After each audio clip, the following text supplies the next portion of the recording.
মাননীয়া, এইভাবে আর কত মানুষের গলা টিপে ধরবেন আপনি?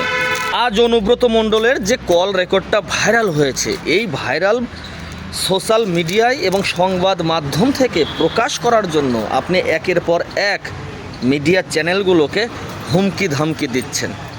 বোলপুর থানার ওসি তাকে দিয়ে আপনি এবিপি আনন্দর সুমন দে, ঘণ্টাখানেক সুমন দেকে হুমকি দিলেন এবং তাকে এই সকল অনুব্রত মণ্ডলকে নিয়ে বা এই সকল অপরাধমূলক সংবাদ প্রচার করতে বাধা দিলেন। এই রাজ্যে যারা প্রতিবাদ করে, অন্যায়ের বিরুদ্ধে যারা কথা বলে, তাদেরকে মেরে হাত পা ভেঙে মাথা ফাটিয়ে দিচ্ছেন আপনি, এমনকি তাদের জানটাও কেড়ে নিচ্ছেন। কিন্তু আমার প্রশ্ন, এইভাবে কি আপনি আপনার ক্ষমতাটা টিকিয়ে রাখতে পারবেন মাননীয়া? পারবেন না। বাংলার মানুষ এতটা বোকা নয়। আর তাছাড়া সবচেয়ে বড় যে কথা, আপনার এত বড় ক্ষমতা হয়নি রাজ্যের প্রত্যেকটা মানুষকে আপনি মেরে দেবেন।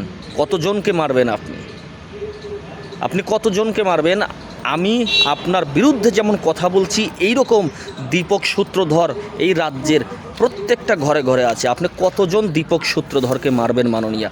আপনি কতজন এবিপি আনন্দের সুমন দেকে এরকম চিঠি দিয়ে আপনি ভয় দেখাবেন মাননীয়া?